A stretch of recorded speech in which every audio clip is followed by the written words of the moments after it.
Hey, I'd like to welcome you to another episode of Mission Matters. My name is Adam Torres, and if you'd like to apply to be a guest on the show, just head on over to missionmatters.com and click on Be Our Guest to Apply. All right, so today is a very special episode. I have Kanar Vora on the line. He's a Senior Manager, Software Development at Amazon. Kanar, welcome to the show. Hey, thank you, Adam. Thank you for having me.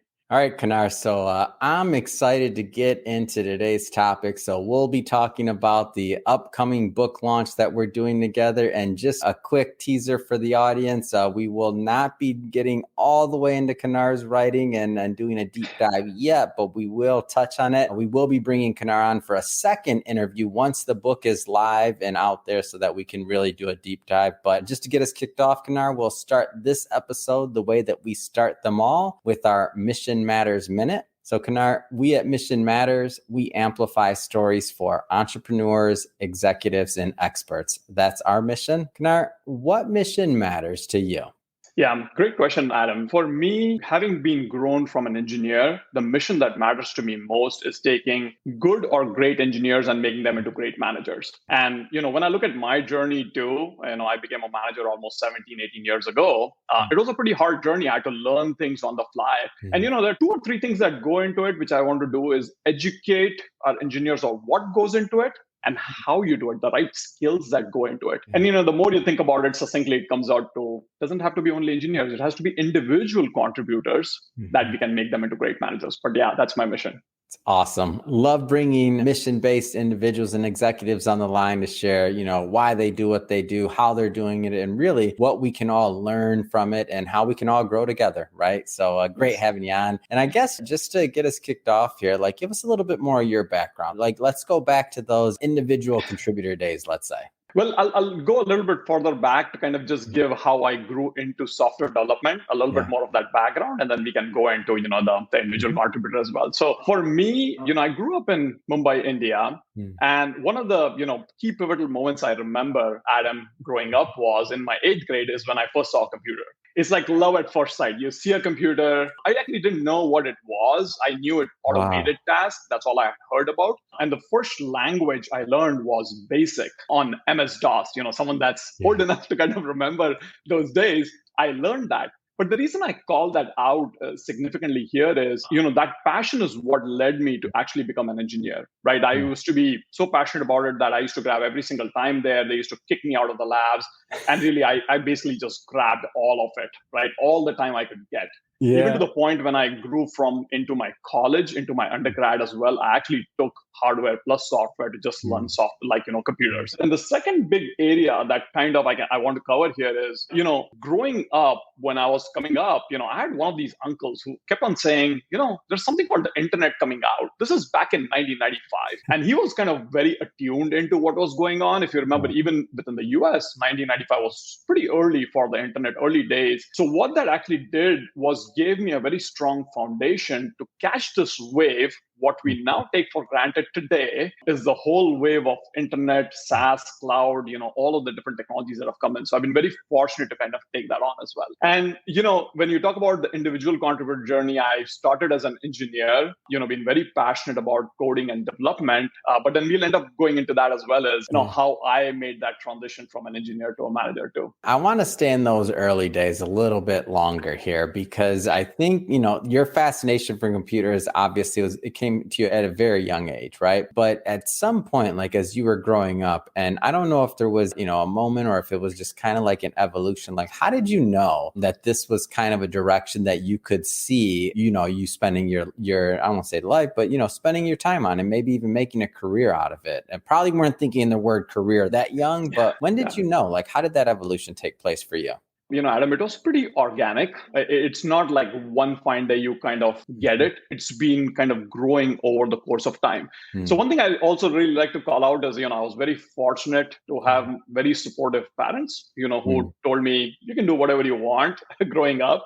And they really supported in whatever I wanted. So very early in the days, I actually got a computer at home too, once they saw how fascinated I was. But just to answer your question, Adam, when I started playing and programming on the the computers, and kind of the teachers started observing that. My parents started observing that. There was almost like this feedback I started getting from others is like, hey, it looks like you're spending a lot of time here. Like, what's going on? And then I started vocalizing all of that. And that led to me getting support from even my teachers and others who start saying, oh, why don't you look at this thing, learn this programming language, learn that. And people came to me for advice, and I started telling them some stuff. Again, it seems more formal now, but it was very informal among friends. That led to kind of the interest going up to the point where I actually took computers and electronics as my in my undergraduate. It's where I really strongly started thinking that maybe this might be my career. So I'm going to ask you a question, and it's pretty broad, but it's intentionally broad, and I'll tell you why. So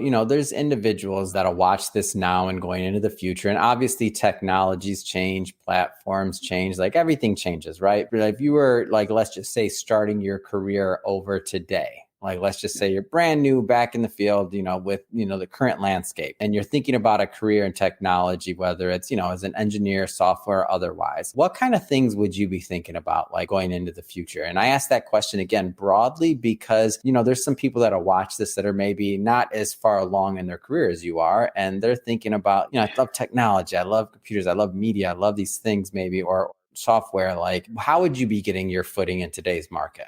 So I think the first place I would generally start is, introspection and knowing where the desire for that individual lies, right? And I have a couple of my friends whose kids are now grown up. They are actually coming now over to study, and they get a lot of advice from me. So I give them advice as well. So I'll probably share the same kind of Uncle Kanar, right? Come on.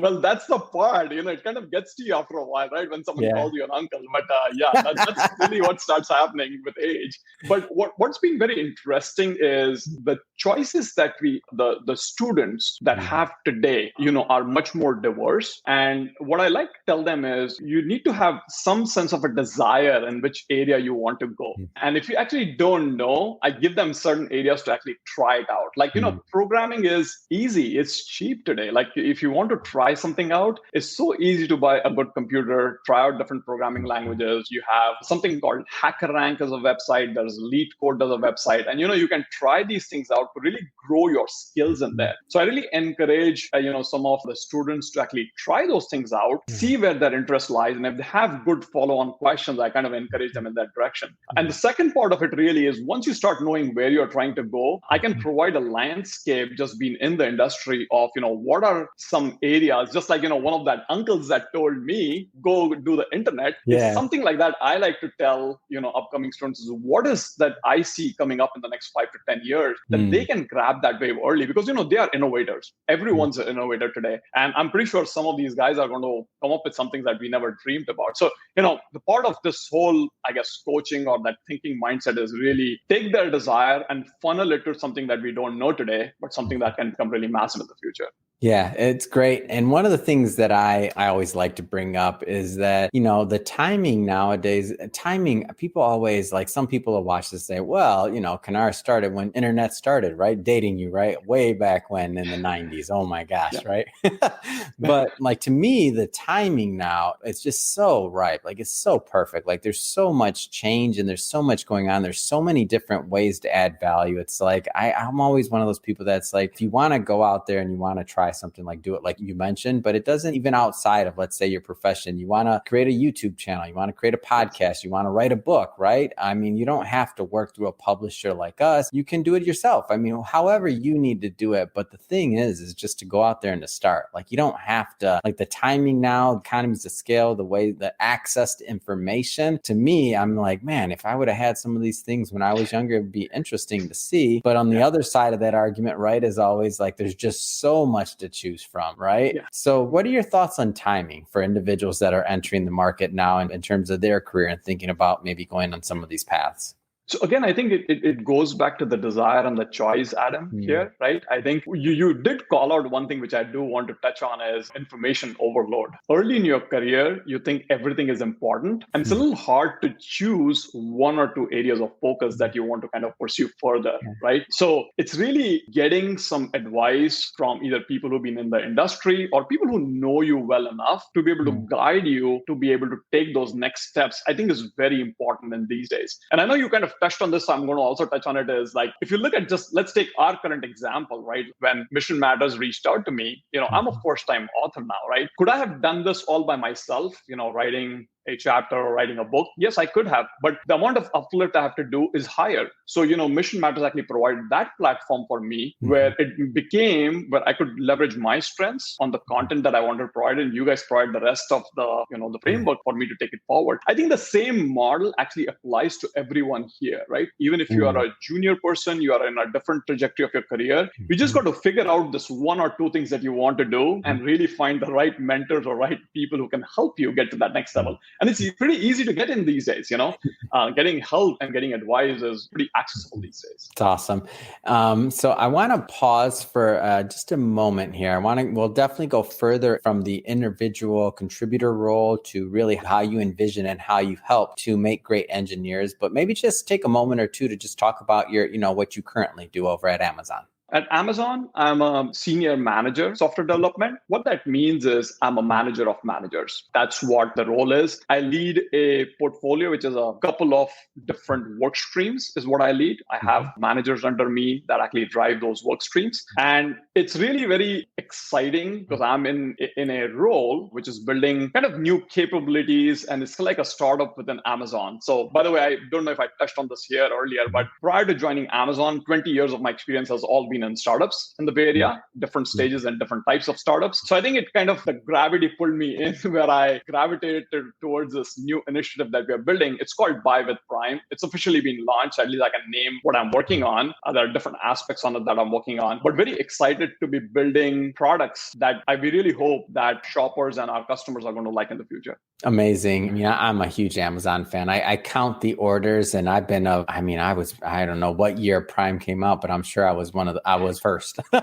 Not first in line, but I was there year one. I do hundreds of orders a year. So I'm a big fan. But interesting to hear your input and coming from the startup world and then transitioning into a larger company, how does that work? Not everybody can adjust culture-wise, right? Yeah. I'm going to give you two themes of maybe some of the larger themes that I really enjoyed about Amazon and my personal journey too, right? For the longest time, Adam, I was very hesitant to apply to large companies because, my initial thoughts before joining Amazon was, hey, I'm going to be a drop in the ocean. I'm going to be one of the guys. And, you get lost in the process and all the work you're doing, very hard to kind of get visibility and what you do. Now, I can only speak for Amazon because Amazon's the only large company I've worked for. Which is an amazing story in itself, but go ahead. Yeah. When I did actually make up my mind, because one of the things that really got me to Amazon, initially I was looking at multiple large companies, but, Amazon, I was fortunate to have been, given an offer by Amazon, is to actually build applications at scale. My background allowed me to build teams, to scale products, but it never saw the scale that I was always envisioning for. Yeah. And, at one point I basically came and said, I've done some of the building of the products. Maybe I should just look for larger companies that would provide that. Now, Amazon does provide a whole different challenge where the scale is completely on the other extreme, where we have massive scale. You asked for it, Kanar, come on. Yeah, I know. As the saying goes, be careful what you wish for, you may get it, right? You may just get it. So been very fortunate to actually have come here. But the few things I'll say about Amazon that I have personally really enjoyed. Number one is ownership and autonomy. That was big in startups. And here, at least I can speak for my team here, we don't have a shortage of autonomy. If you want to take ownership of something, write a one-pager, write a doc saying what do you want to improve, why you want to improve it, and just take ownership of it. Second, I think we are customer obsessed. I think everyone knows this. Amazon is customer obsessed. We are not competitor obsessed, which means that we look at what the customers want, which is in our case, a lot of the e-commerce shoppers, and we work backwards from their needs and we kind of build products. So it keeps us very focused on what the customer wants rather than, what we want, what competitors are doing. We are very focused on that. And, I get to work with probably the best talent that's available today. I have to say the team I'm working with is probably the best. We push ourselves to get better. I get better along with them as well, but the talent is superb here. Thank you for that, because to peek behind the scenes and what's going on and just culture-wise, I think it's a great story. And obviously for many in the United States, Amazon's a big part of our life. So great stuff there. So moving on to the kind of the book side of things. And as I mentioned before, we're just going to touch on this a little bit, but tell us a little bit more about some of the ideas you plan to propose in the upcoming book launch. So for that, I think I have to give you a little bit of my story of how I transitioned from an individual contributor to a manager. And that learning is what eventually is transpired into, what I'm going to be writing in the book. Yeah. So as a growth and as a journey of an individual contributor, and I'm going to speak for the engineer first, and then, I'm going to summarize it in the end. Yeah. As an engineer, when I was growing, we all reach a fork in the road. And what I mean by fork in the road is you get two paths to grow. Either you have to become great technically, which is if you are a senior engineer, you become an architect, you become a principal engineer, you can go down that path, or you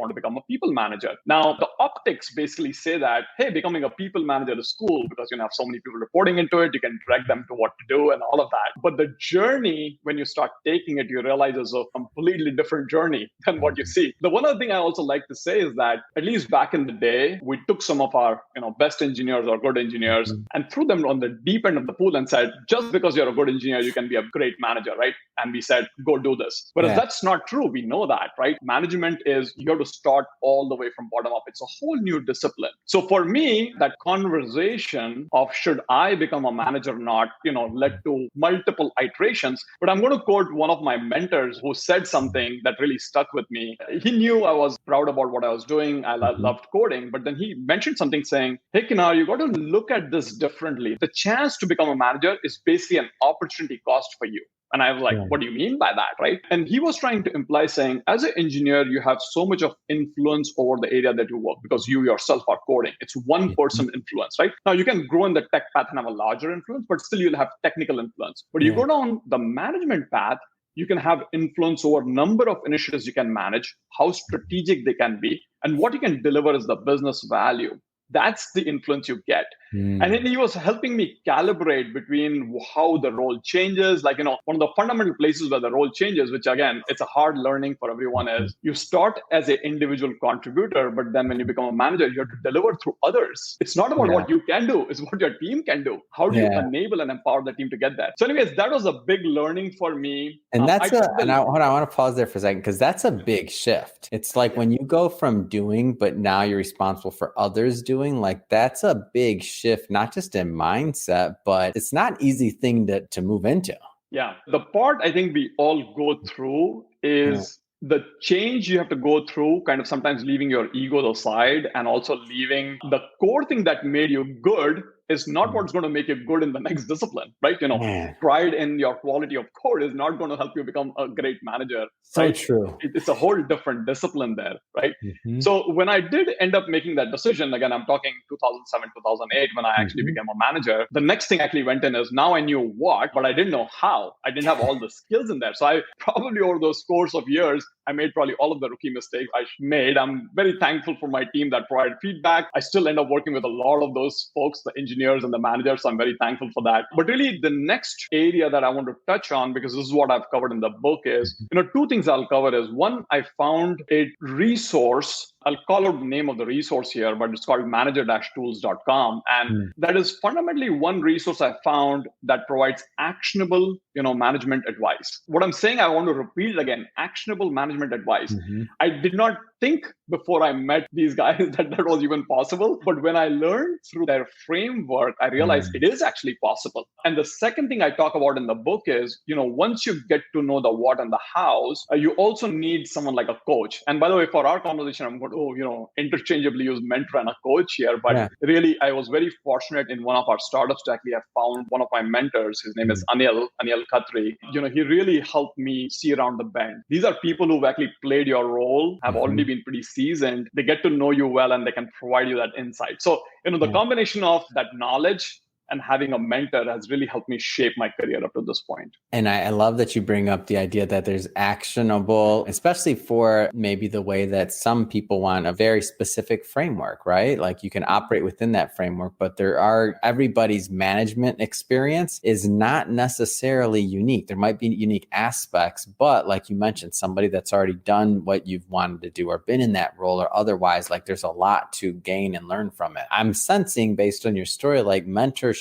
and kind of giving back there, that's been a big part of your career to how you've gotten where you've gotten, obviously. How do you propose that somebody enter into that type of relationship, especially for people that have never really had mentors around them? So in larger companies like Amazon, we are very fortunate that, this Mm. process is also a little formalized. So, you Oh, can go ask for mentors and others. yeah. Like I am a mentor to a few of the managers within our team. And, Mm. just a little more backstory on that, Adam, is, a few years ago before I joined Amazon, when I learned about the actionable management advice, I Yeah. thought I was probably the last person on earth who learned it, right? So when I started talking to other managers and I started talking to my manager on the team, I realized even they didn't know about it. So I Yeah. started teaching this as a course to my managers, and it's been, I've gotten some very positive feedback through it. So Mm. that has led me to teach, Mhm. some of the early managers who are new to management or anyone that's interested to go in management, as well as that feedback. So it's been a good learning experience to get there. And also I would suggest, you have to go ask and, Yeah. look around your network to be able to get a mentor. Circling back to our overall theme of it's something you mentioned earlier that I want to highlight and maybe expand on a little bit here is the idea that if because you excel in one role,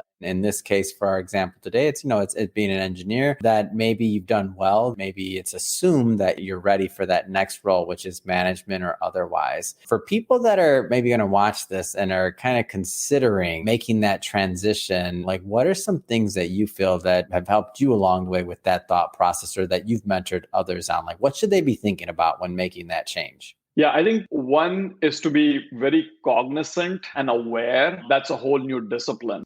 Sometimes I think the early reaction is, oh, I just got to do people management and that should be easy enough, right? I think just being aware that there's a lot more steps involved in it, being very patient with it, and also being able to enjoy the journey rather than a destination, right? I think you shouldn't think of management as it's a destination. I manage 3 people, I'm done, right? No, Yeah. it's not like that. You got to think about how you're going to grow your career because it's a whole new discipline, right? And the other thing I'll say to, some of the people who are considering management is really finding good resources that can help them become that, and also finding good mentors because, they will help transition that journey into what, potentially could be. Also, even sometimes they even help them even identify if that's a right role for them going forward. Sometimes that's an assessment you got to do early on in your career too. Yeah, and it seems like you're kind of allowing yourself to be new again, which to me, I mean, it's being new is always for me personally a little bit painful because it's like you have to learn something new. It's hard. It's hard again. The brain doesn't want to deal with anything hard, right? Yeah. It feels heavy sometimes, but on the other side of that, it's like learning, enjoying the journey as you mentioned, and just giving yourself a little bit of break. Just understanding you're not going to be perfect. You may have been like number one in something else, but this doesn't mean that if there were a ranking, you're number one on this one. It means that you're starting another journey again, right? And you have to get involved in the process, right? Yeah, that is very true. Actually, it's a little bit more of a humbling effort. If you're good in certain That's a area better to kind word. of That's the word I was looking for. Humbling. yeah, it is very humbling actually. And what I do feel though, I don't think it's been talked about enough that especially in the tech industry, we see this day in and day out is you are a student every single day. Oh yeah. You have to continue to learn. Either it's newer technologies or newer disciplines or newer ways to grow your team performance. So I think it kind of into that overall theme, but you're right. It needs a little stepping back, being really having that hard conversation with yourself and then making the leap forward. Well, Kanar, I know we're just scratching the surface today, but we will be bringing you back on for another interview, as I mentioned before, once the book's out, and we'll do a deep dive into your writing and also your views on really what it means to go from an individual contributor to managing people and leadership in general. So we'll do a deep dive on that. But for today, I guess I'll just have to ask, so what's next? I mean, what's next for you? What's next for your career? Yeah, so for me, as I mentioned, I'm absolutely enjoying my time here at Amazon, which I'll continue to do. Hopefully, we'll build some really fantastic products that the customers will love. I really am trying to take this passion of coaching and mentoring the engineers to become better managers and trying to figure out a way to formalize it. So yeah, that's going to continue. Hopefully, this book will be a step in that direction and then other steps too. Yeah. Fantastic. And if somebody wants to follow your journey and to connect them, what's the best way for them to do that? For now, I would say they can drop me a note on LinkedIn. I think that's a good professional way to connect, and I'll do my best to, reach out or talk to them. Fantastic. And we'll put that link in the show notes so that our audience can just click on it and head right on over and check out your profile on LinkedIn. And speaking of the audience, if this is your first time listening to a Mission Matters episode or engaging with the platform, we're all about bringing on executives, entrepreneurs, and experts and having them share their mission, why they do what they do, how they're doing it, like what can we all learn from their lessons in their life, and how do we all benefit, right? So if that's the type of content that you find interesting, hit that subscribe button because we have many more mission-based individuals coming up on the line and we don't want you to miss a thing. And Kunar, really, it has been a pleasure. Looking forward to the next time we get to work together. So thanks again for coming on the show. Yeah, thank you so much. Thank you, Adam, for having me.